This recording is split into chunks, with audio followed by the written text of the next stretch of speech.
Hi, today I'm going to try something new. I really wanted to make a video on how music affects me. Music plays a huge role in my life. It regulates my emotions and it acts, I guess, as an emotional release. Not much really affects me, but music seems to just, pull in the right places. Once again, I don't listen to vocal music. It seems to be just instruments that can do this to me. Classical music, objects that make sound, I think have much more of an influence over me than the human voice. In part because lyrics don't really affect me. Songs, for me, they don't remind me of my troubles. So like some sad songs with sad lyrics, right? People will concentrate on the lyrics and they'll feel that emotion from the meaning of the lyrics. For me, I don't project the music to my life. If it's a sad song, I never, I don't take my life situation and put it on the song. It's just the song affecting me solely. I don't add any environment to the song. It's hard to explain. I'm just saying that my response to musical sounds, my response to music is something very intrinsic. It happens. Music, it's a stimulus. Like whether I like it or not, music does something physically to me. So first, I'm going to actually go over an introduction from the book Musicophilia by Oliver Sacks, and I really recommend this book. So he starts with, what an odd thing it is to see an entire species, billions of people playing with, listening to, meaningless tonal patterns, occupied and preoccupied for much of their time by what they call music. This is at least was one of the things about human beings that puzzled the highly cerebral alien beings, the overlords, in Arthur C. Clarke's novel Childhood's End. Curiosity brings them down to Earth's surface to attend a concert. They listen politely, and at the end, congratulate the composer on his great ingenuity, while still finding the entire business completely unintelligible. They cannot think what goes on in human beings when they make or listen to music, because nothing goes on with them. They themselves, as a species, lack music. We may imagine the overlords ruminating further back in their spaceships. This thing called music, they would have to concede, is in some way efficacious to humans, central to human life. Yet it has no concepts, makes no propositions, it lacks images, symbols, and the stuff of language. It has no power of representation. It has no necessary relation to the world. There are rare humans who, like the overlords, may lack the neural apparatus for appreciating tones or melodies, but for virtually all of us, music has great power, whether or not we seek it out, or think of ourselves as particularly musical. This propensity to music shows itself in infancy, and is manifest and central in every culture, and probably goes back to the very beginning of our species. Such musicophilia is given in human nature.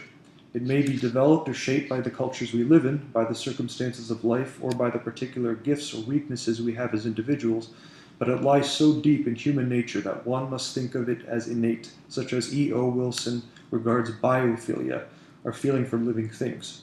Perhaps musicophilia is a form of biophilia, since music itself feels almost like a living thing. William James refers to our susceptibility to music, and while music can affect all of us, calm us, animate us, comfort us, thrill us, or serve to organize and synchronize us at work or play, it may be especially powerful and have great therapeutic potential for patients with a variety of neurological conditions. Such people may respond powerfully and specifically to music, and sometimes to little else. Some of these patients have widespread cortical problems, whether from strokes or Alzheimer's, or other causes of dementia.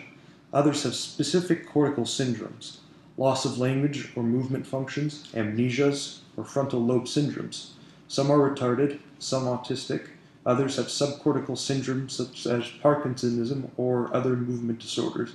However, all of these conditions and many others can potentially respond to music and music therapy. There's more to the book, but I think that's just an appropriate start to this video.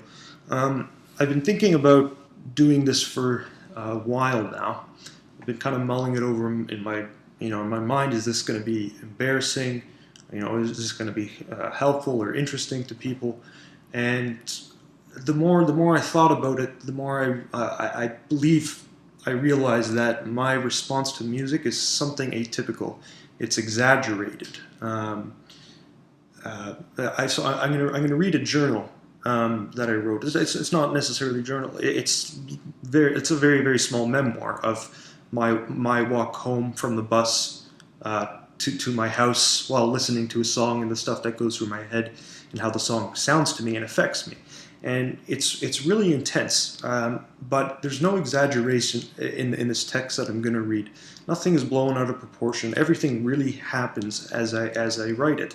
But a good thing to keep in mind is that I don't feel sorry for myself during this time. It's not, I don't wallow in my own misery when this is happening to me. And that's part of the reason why I was kind of embarrassed to read this thing that I'm going to be reading, just because I don't want people to get the wrong impression that, I don't like when people think it sounds emo. I don't identify with that. That's not the reason that I listen to music. The reason is because it just really affects me, and I describe it well in this journal. So I'm going to go ahead and start it. There is some coarse language. I do get passionate and sometimes angry about the circumstances around me when I'm listening to music.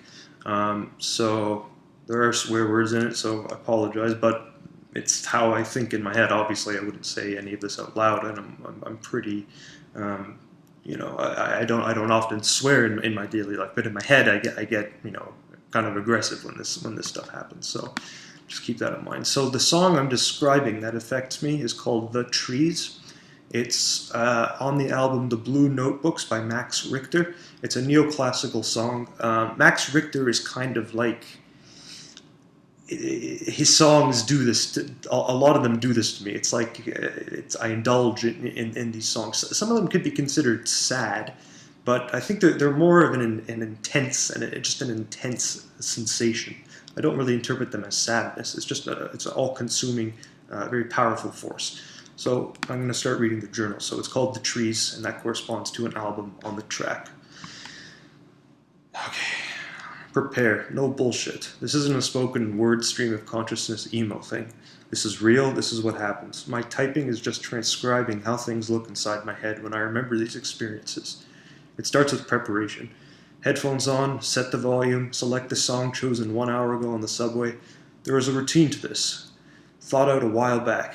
Okay, get off the bus, start your 10-minute walk home, conceal the headphones, look behind you, and good. No one behind. Look in front of you. Oh shit, come on! There are people ahead, 50 meters ahead.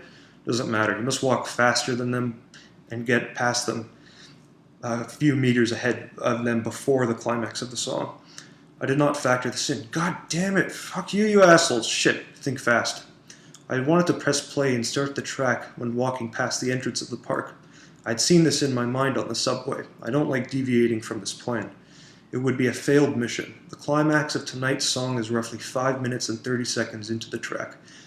Now, should I A, press play at the park entrance, which is just coming up right now as we speak, and speed walk to get past them before the climax, or should I B, delay starting the track and guesstimate when I should start playing it in order for me to get ahead and a good ways away from them before the track reaches its crescendo?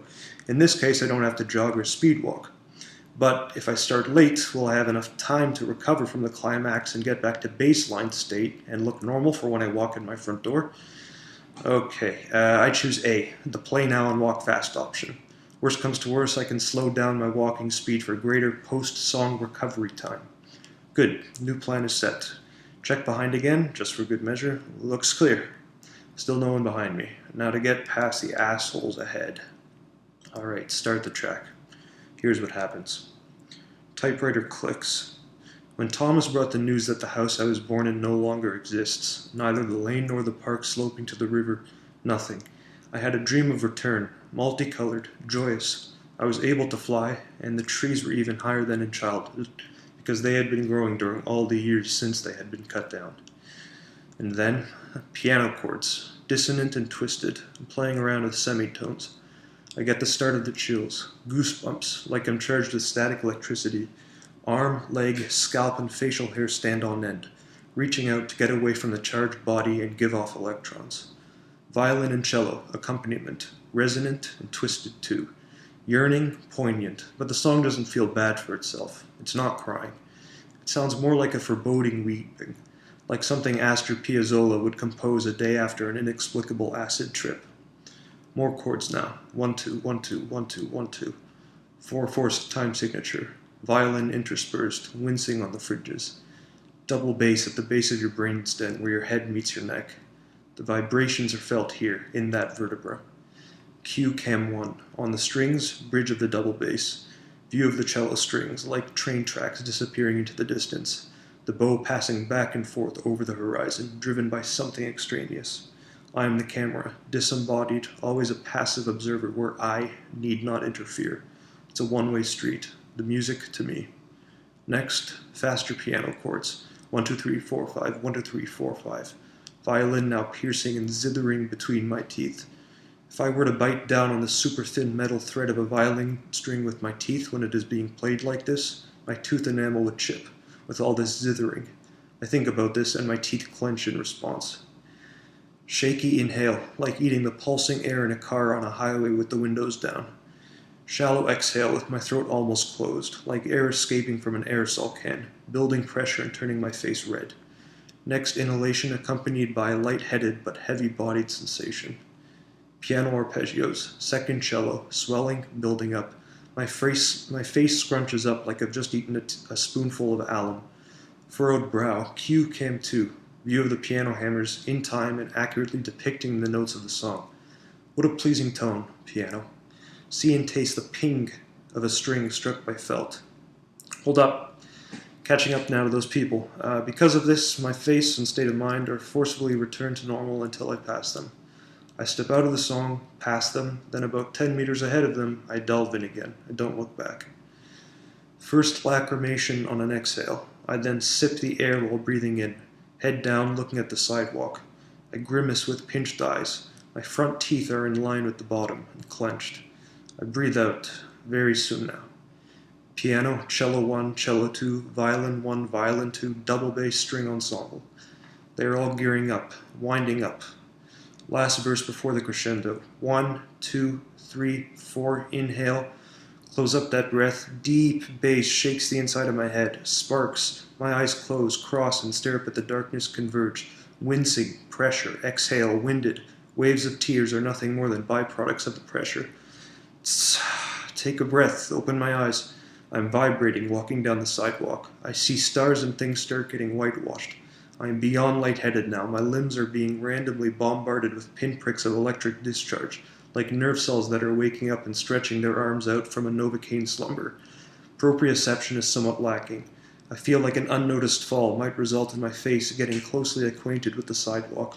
I start stomping my feet while I try walking and get rough outlines of the boundaries of my body.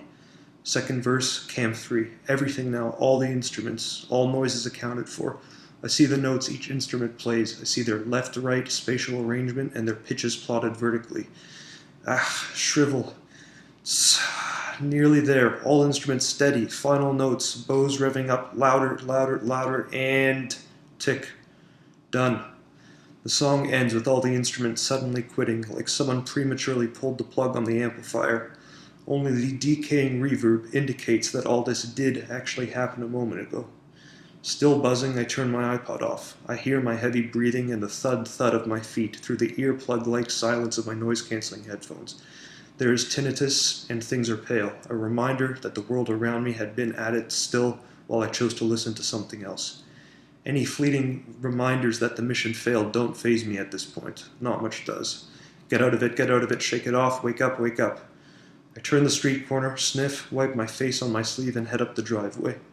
Open the door and step inside with a Duchenne smile on my face, like nothing ever happened. So, there's that. I know it sounds pretty intense, but that's actually what happens to me. There's no over-exaggeration there. I'd be interested to know how music affects other people. So I'll actually post a link to the song in the description, so maybe you can get a sense of how things sound like to me, or maybe if that song particularly affects you in a similar way. I don't know, but it's worth a shot. And thank you for watching.